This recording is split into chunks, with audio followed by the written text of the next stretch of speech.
좋아요를 눌러주시는 것만으로도 큰 힘이 됩니다.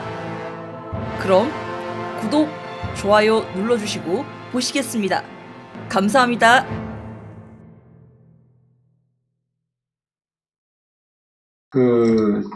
저희 의원실에서 해강한 경제과학과서 CCTV 군납비리 의혹 관련해가지고, 2020년 11월 19일 날 국방부 감찰관실에서 감사 결과를 받았고요.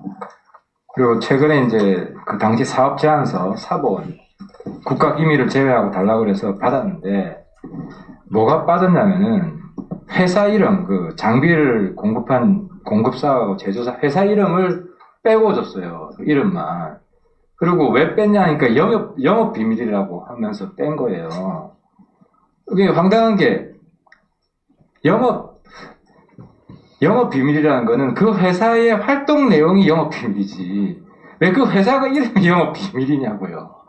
그래서 내가 육군본부가 법적인 해석을 했냐 하니까 법적으로는 회사 이름 영업 비밀 아니다 라고 했는데 그 회사가 자꾸 우겨서 안 준다 이러는 거예요. 그래서 이게 그 정부의 기강이 뭐냐. 회사가 우기면 회사가 억지로 우기면 다 그러니까 귀찮은 거지. 이게 무슨 분쟁이 일어날까봐 장관님이 기강 좀 바로 잡아주세요.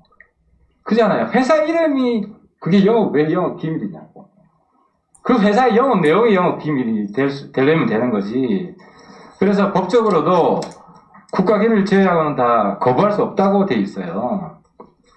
그래서 이거는 좀 기강을 바로잡는 차원에서 그 회사 이름을 공개를 해서 제출해 주시기 바라고요. 저도 22사단 이제 오늘이 마무리가 될 텐데 제가 보니까 이제 전모가 좀 드러나서 우리가 무슨 교훈을 얻어야 되는지 정리가 좀 되는 것 같은데, 첫 번째 그 CCTV 본 장병들 중징계하면 안 돼요. 제가 보니까 왜 그 CCTV가 양치기 CCTV예요. 늑대가 나타났다.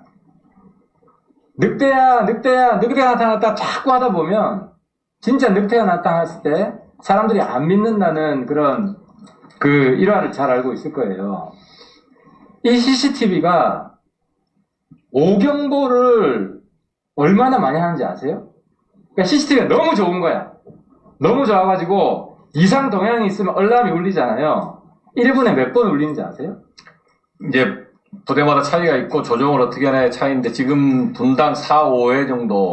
그러니까 1분당 4, 5회 알람을 바람이 세게 분다든지 동물이 지나간다든지 이러면 1분당 4, 5회니까 1시간에 300여 회, 하루에 7,000여 회 오경보가 발생하는 거예요. 이제 카메라 한 대당은 아니고 그 소초가 소초에. 예. 근데 아무튼 이렇게 되면은 알람이 울리면은 그것이 진짜인지 하루로 치면 7,000분의 1이란 말이죠. 그 소초에.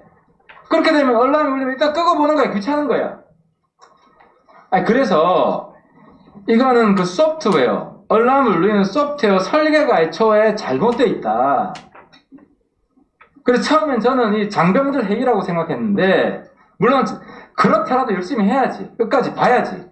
그런 정신으로 근무를 해야 되겠지만 사람인 이상 그잖아요. 그래서 이거는 책임을 질 사람은 이 당시에 이 CCTV 이런 소프트웨어, 이런 알람 기능을 설정하게끔 만든 그 당시 육참 총장이 되나요? 그분들이 책임을 져야 될 일이다. 가장 큰 책임은. 그리고 이 소프트웨어 다 조사해가지고 우리 군에 저는 많은 경우 이렇게 양치기 CCTV가 일 것이다. 오경보가 너무 많다. 과학화 장비에 저는 함정을 확인을 했고요. 또 두 번째로 이번에 허위 보고한 게 있는데 배수로 철조망 제대로 설치 안 한 거 그 이유를 언론에 내놨지만 유실 지뢰 위험 때문에 점검이 제대로 안 됐다 그랬는데 그게 사실인가요? 그렇게 보고는 받았는데 그게 이유가 될 수 없다. 저는 그렇게 얘기했습니다. 그뿐만 아니라 예. 관리 목록에 그 배수로가 존재하지 않았어요. 예, 그것도 사실입니다. 관리 대상이 아니었던 거예요. 그러니까 애초에 점검할 필요가 없었던 거죠. 예. 여기가 이것뿐만 아니라 관리 목록에 없는 배수로가 2개, 총 3개라는 거 알고 계세요? 예, 3개입니다. 아까 48, 45, 3, 2, 1 이게 그 말입니다. 아, 그러니까. 예. 원래 관리 대상이 아니었던 건데, 유실질의 핑계를 댄 거란 말이죠.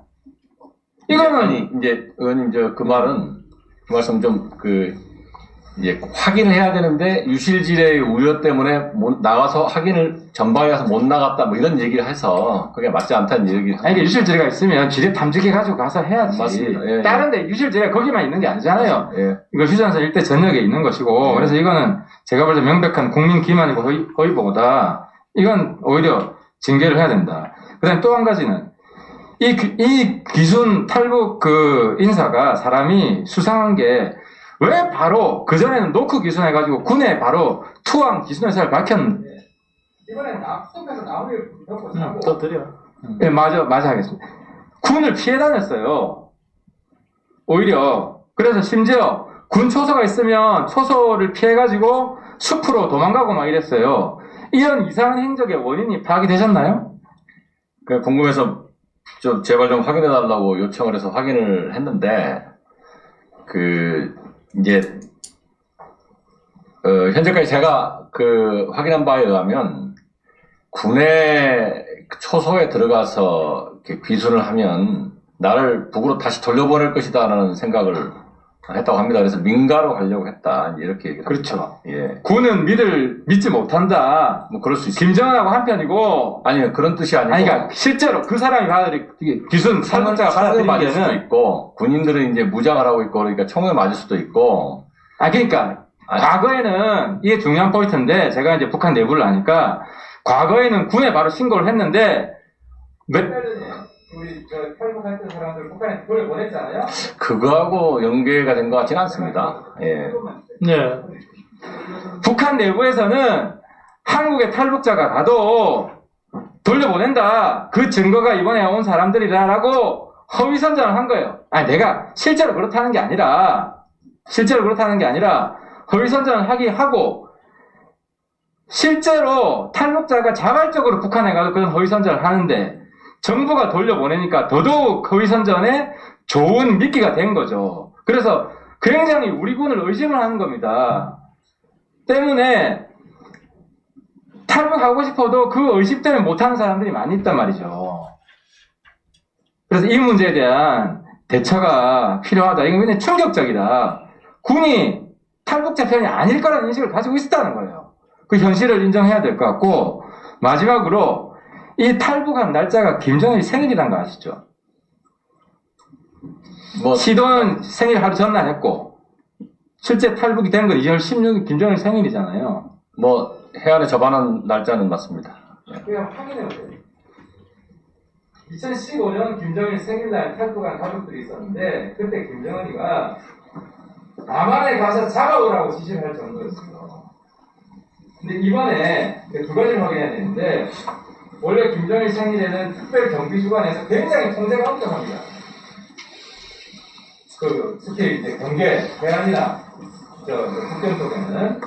근데 경계가 북한의 통제가 너무 후수해진 건지, 체제가 느슨해진 건지 확인해야 되고, 2번째는 김정일 생일인데도 특별 경비주관 같은 걸 설정을 했는지, 안 했으면은 이제 의미가 특별한 거죠. 이제 좀 과거랑 반전을 한다든지 무슨 의미가 있는 거예요. 그래서 국방부 차원에서는 김정일 생일날 탈북한 데 특별한 사건이다. 그리고 북한 내부의 태세를 우리가 확인해 봐야 될 사안이다. 네. 좀 확인을 해서 보고를 해주세요. 네, 정리해 주시고. 구독, 좋아요를 눌러주시는 것만으로도 큰 힘이 됩니다. 그럼 구독, 좋아요 눌러주시고 보시겠습니다. 감사합니다.